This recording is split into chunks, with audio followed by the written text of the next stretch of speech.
ನಾನು ಹೇಳ್ತಾ ಇದ್ದೆ, ಈ 35-40 ಪುಸ್ತಕಗಳಿರ್ತಕ್ಕಂಥ ಒಂದು ಸಾರವನ್ನ ಸಂಗ್ರಹಣೆ ಮಾಡಿಕೊಂಡು ಪರೀಕ್ಷೆಯಲ್ಲಿ ಸರಿಯಾಗಿ ಪ್ರಸ್ತುತಪಡಿಸಿ ಮೌಲ್ಯಮಾಪಕರಿಂದ ಅಂಕಗಳನ್ನ ಕಿತ್ತುಕೊಳ್ಳುವುದು ಒಂದು ಕಲೆ. ಕಿತ್ತುಕೊಳ್ಳುವುದು ಅಂತ ಹೇಳ್ತಾ ಇದ್ದೆ, ನಾನು ಅವ್ರ ಕಡೆಯಿಂದ ತೆಗೆದುಕೊಳ್ಬೇಕಾಗತ್ತೆ. ಹಾಗಾಗಿ ಅದಕ್ಕೆ ಕೆಲವೊಂದು ತಂತ್ರಗಳನ್ನ ಬಳಸಬೇಕು. ವಿಷಯವನ್ನ ಎಲ್ಲರೂ ಓದುವ ಹಾಗೆ ಓದುವುದಕ್ಕಿಂತ ನಾವು ವಿಶಿಷ್ಟವಾಗಿ ಓದಬೇಕಾಗತ್ತೆ. ವಿಶಿಷ್ಟವಾಗಿ ಓದುವುದು ಅಂದ್ರೆ ಏನಪ್ಪಾ ಅಂತಂದ್ರೆ, ನಾನು ಈಗಾಗಲೇ ಹೇಳಿದ್ದೀನಿ, ಸಂಶೋಧಕರಾಗುವಂತಿಲ್ಲ. ಒಬ್ಬ ಪರೀಕ್ಷಾ ಅಭ್ಯರ್ಥಿಯಾಗಿ KS ಮುಖ್ಯ ಪರೀಕ್ಷೆಯಲ್ಲಿ ಒಬ್ಬ ಅಧಿಕಾರಿಯಾಗಬೇಕಾಗಿದೆ. ಅಧಿಕಾರಿಯಾಗುವ ಒಂದು ಗುರಿಯನ್ನು ಮುಟ್ಟಬೇಕಾದ್ರೆ ನಾವು ಎಷ್ಟು ವಿಷಯವನ್ನು ಎಷ್ಟು ತಿಳ್ಕೊಳ್ಬೇಕು, ಹೇಗೆ ಬರೀಬೇಕು, ಅಂಕಗಳನ್ನ ಗಳಿಸಬೇಕಾದ್ರೆ ಏನ್ ಮಾಡ್ಬೇಕು ಅನ್ನೋದು ಅಷ್ಟೇ ಮುಖ್ಯ. ಹಾಗಾಗಿ ಆ ಎಲ್ಲಾ ವಿಷಯಗಳನ್ನ ಈ ಒಂದು ಧ್ವನಿ ಮುದ್ರಿಕೆಯಲ್ಲಿ ನಾವು ಅಳವಡಿಸುವಂತ ಒಂದು ಕೆಲಸವನ್ನ ಮಾಡಿದ್ದೀವಿ. ಈಗ ನಾನು ರೆಫರೆನ್ಸ್ ಬುಕ್ ಅಂತ ಹೇಳ್ತಾ ಇದ್ದೆ. ನೀವು ಸಾಮಾನ್ಯವಾಗಿ ಇವತ್ತು ನೀವೇನಾದ್ರೂ ಕನ್ನಡ ಸಾಹಿತ್ಯವನ್ನ ವಿಷಯವನ್ನ ತೆಗೆದುಕೊಂಡು ಓದ್ಬೇಕಂದ್ರೆ ನಾನು ನಿಮ್ಗೆ ಎರಡೇ 3 ಟೆಕ್ಸ್ಟ್ ಬುಕ್ಗಳನ್ನ ಹೇಳ್ತೀನಿ. ಅಷ್ಟು ಟೆಕ್ಸ್ಟ್ ಬುಕ್ಗಳು ನಿಮ್ಮ ಹತ್ರ ಇದ್ರೆ ಸಾಕು, ನೀವು ಕನ್ನಡ ಸಾಹಿತ್ಯವನ್ನು ಇಟ್ಟುಕೊಂಡು ಓದ್ಲಿಕ್ಕೆ ಆರಂಭ ಮಾಡಬಹುದು. ಅದ್ರ ಜೊತೆಗೆ ನಿಮ್ಗೆ ಸಪೋರ್ಟಿವ್ ಆಗಿ ಒಂದು ಮಾರ್ಗದರ್ಶನವಾಗಿ ಈ ಧ್ವನಿ ಸುರುಳಿರುತ್ತೆ. ಆಮೇಲೆ ಆ ಪುಸ್ತಕಗಳು ಇಷ್ಟು ಆದ್ರೆ ನೀವೊಂದು ಪರಿಣಾಮಕಾರಿಯಾದಂತ ತಯಾರಿಯನ್ನ ನಡೆಸ್ಕೊಳ್ಬಹುದು. ಮೊದಲನೇದೇನಪ್ಪಾ ಅಂದ್ರೆ, ನಿಮಗೆ ಮಾಲಿಮುದ್ದನ್ ಅವರ ಹೆಸರು ಗೊತ್ತಿರಬಹುದು. ಮಾಲಿಮುದ್ದನ್ ಅವರು ಕನ್ನಡ ಸಾಹಿತ್ಯಕ್ಕಾಗಿ ಪತ್ರಿಕೆ 1, ಕನ್ನಡ ಸಾಹಿತ್ಯದ ಪತ್ರಿಕೆ 1, ಪತ್ರಿಕೆ 2 ಅಂತ 2 ಪುಸ್ತಕಗಳನ್ನು ಹೊರತಂದಿದ್ದಾರೆ. ಆ 2 ಪುಸ್ತಕಗಳು ಅತ್ಯಂತ ಕಡಿಮೆ ದರದಲ್ಲಿ ನಿಮ್ಗೆ ಲಭ್ಯವಿರುತ್ತೆ. 250 ರೂಪಾಯಿ ಕೊಟ್ಟರೆ ನಿಮ್ಗೆ 2 ಪುಸ್ತಕಗಳು ಬರುತ್ತೆ. ಆ 2 ಪುಸ್ತಕಗಳನ್ನು ಖರೀದಿ ಮಾಡಿಕೊಡ್ರಿ. ನೆಕ್ಸ್ಟ್ CB ಹೊನ್ನಯ್ಯ ಅಂತ ಅವರು ಕನ್ನಡ ಸಾಹಿತ್ಯ ಮೀಮಾಂಸೆ ಅಂತ ಒಂದು ಗ್ರಂಥವನ್ನು ಹೊರತಂದಿದ್ದಾರೆ. ಸುಮಾರು 325 ರೂಪಾಯಿ ಅಥವಾ 400 ರೂಪಾಯಿ ಒಂದು ಪುಸ್ತಕ. ಆ ಪುಸ್ತಕ ಇಡೀ ನಿಮಗೆ IAS KS ಆಗುವಂತ ಎಲ್ಲಾ ಪಠ್ಯಕ್ರಮವನ್ನು ಒಂದು ಸಂಗ್ರಹಣೆ ಮಾಡಿ ಒಂದೇ ಒಂದು ಪುಸ್ತಕದಲ್ಲಿ ತೆಗೆದುಕೊಟ್ಟಿದ್ದಾರೆ. ನಿಮಗೆ ಈ 3 ಪುಸ್ತಕಗಳಿಂದ ಇಡೀ ಕನ್ನಡ ಸಾಹಿತ್ಯ ವಿಷಯದಲ್ಲಿ ಏನೆಲ್ಲಾ ವಿಷಯಗಳ ಸಾರಾಂಶ ಬೇಕಾಗಿದ್ದು ಅಷ್ಟು ವಿಷಯದಲ್ಲಿ ಸಿಗುತ್ತೆ. ಇನ್ನು ನಿಮಗೆ ಸಪ್ಲಿಮೆಂಟರಿ ಆಗಿ ರೆಫರೆನ್ಸ್ ಬುಕ್ಗಳನ್ನ ಕೆಲವೊಂದು ಖರೀದಿ ಮಾಡಬೇಕು, ಅಧ್ಯಯನ ಮಾಡಬೇಕಾಗತ್ತೆ. ಈ 3 ಪುಸ್ತಕಗಳ ಜೊತೆಗೆ ಕಡ್ಡಾಯವಾಗಿ ನಾನು ಆ ಧ್ವನಿ ಮುದ್ರಿಕೆಯಲ್ಲಿ ಹೇಳದೇ ಇರತಕ್ಕಂಥದ್ದು ಮತ್ತು ನೀವೇ ಮಾಡಬೇಕಾದಂಥದ್ದು ಏನಪ್ಪಾ ಅಂದ್ರೆ ಕಾದಂಬರಿಗಳು. ನಮ್ಮ KS ಮುಖ್ಯ ಪರೀಕ್ಷೆಯಲ್ಲಿ 3 ಕಾದಂಬರಿಗಳಿವೆ. ಒಂದು ಚೋಮನದುಡಿ, ಭಾರತೀಪುರ ಮತ್ತು ಮಲೆಗಳಲ್ಲಿ ಮದುಮಗಳು. ಕಡ್ಡಾಯವಾಗಿ ಈ 3ರಲ್ಲಿ 2 ಅಥವಾ 3 ಕಾದಂಬರಿಗಳ ಮೇಲೆ ಪ್ರಶ್ನೆ ಬರುವುದು ಕಡ್ಡಾಯ.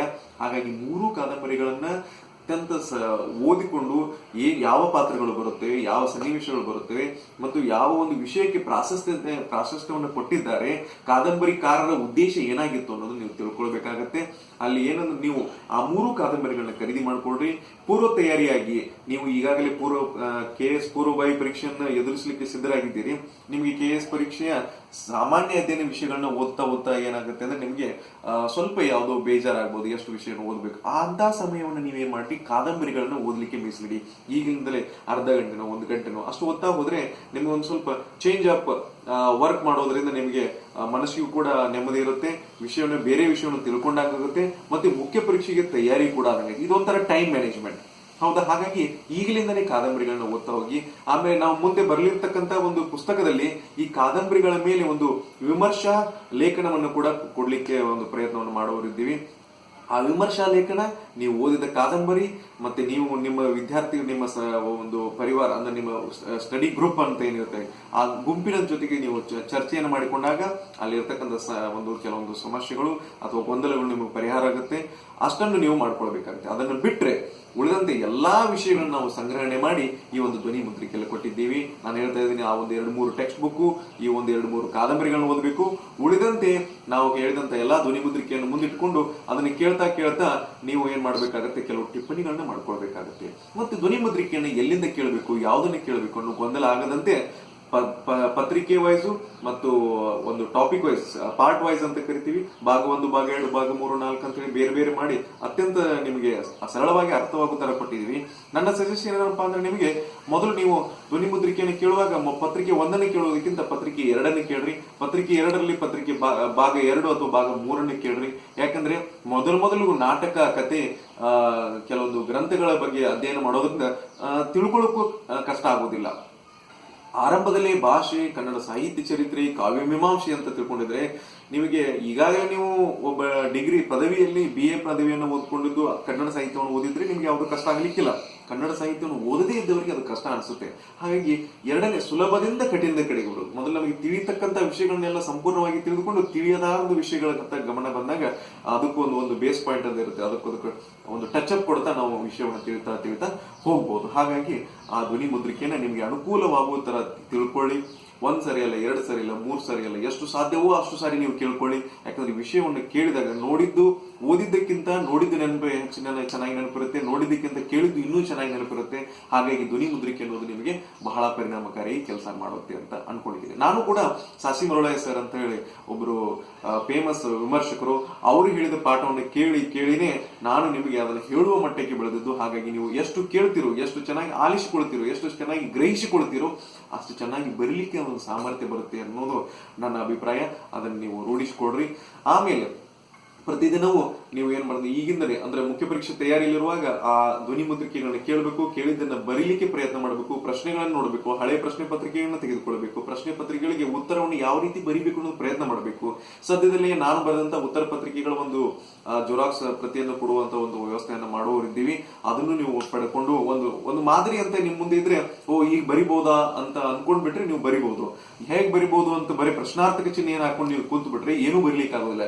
ಪ್ರಯತ್ನ ಮಾಡಬೇಕು. ಏನಾದ್ರೂ ಬರಲಿಕ್ಕೆ ಒಂದು ಪುಟನೋ 2 ಪುಟನೋ ಮೊದಲನೇ ದಿನ ನಿಮಗೆ ಒಂದು ಪ್ಯಾರಾಗ್ರಾಫ್ ಬರಿಬಹುದು.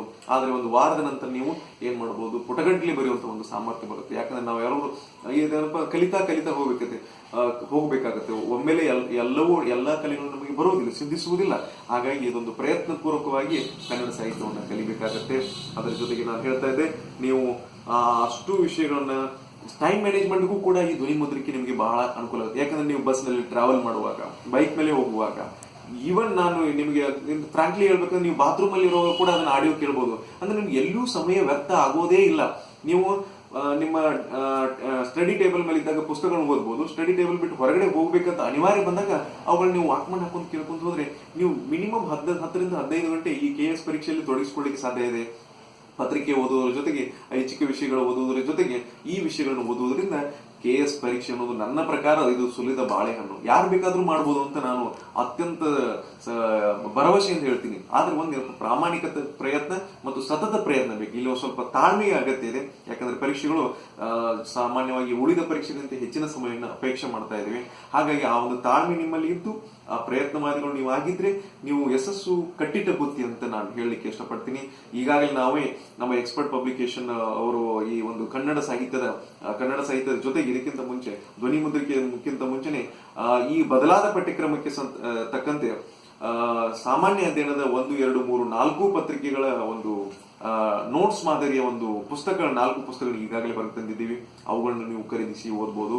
ಅದರ ಜೊತೆಗೆ ಪೂರ್ವಭಾವಿ ಪರೀಕ್ಷೆಗೆ ಅನುಕೂಲವಾಗುವಂತೆ ಒಂದು ಹೊತ್ತಿಗೆಯನ್ನ, ಇಡೀ ಎಲ್ಲಾ ವಿಷಯಗಳು ಒಂದೇ ಪುಸ್ತಕದಲ್ಲಿ ಕವರ್ ಆಗುವಂತೆ ಒಂದೇ ಒಂದು ಹೊತ್ತಿಗೆಯನ್ನು ಹೊರತಂದಿದ್ದೀವಿ. ಆ ಹೊತ್ತಿಗೆಯನ್ನು ನೀವು ಕೊಂಡು ಓಡ್ರಿ. ಅದು ಒಂದೇ ಸಾಲತ್ತೆ, ಅದು ಒಂದೇ ಓದ್ರೆ ಆಗುತ್ತೆ ಅಂತ ನಾನು ನಿಮಗೆ ಭರವಸೆ ಕೊಡ್ತಾ ಇಲ್ಲ.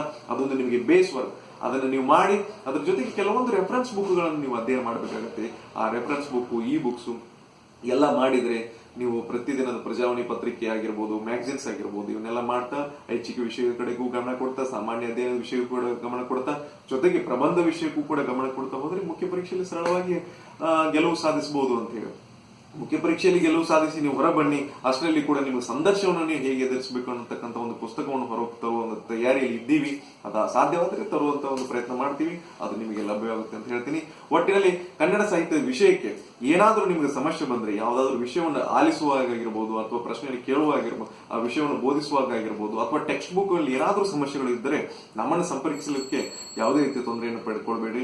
ನಮ್ಮ ಬಿಡುವಿನ ಸಮಯದಲ್ಲಿ ನಿಮಗೆ ಸಾಧ್ಯವಾದಷ್ಟು ಮಾರ್ಗದರ್ಶನವನ್ನು ಮಾಡ್ತೀವಿ.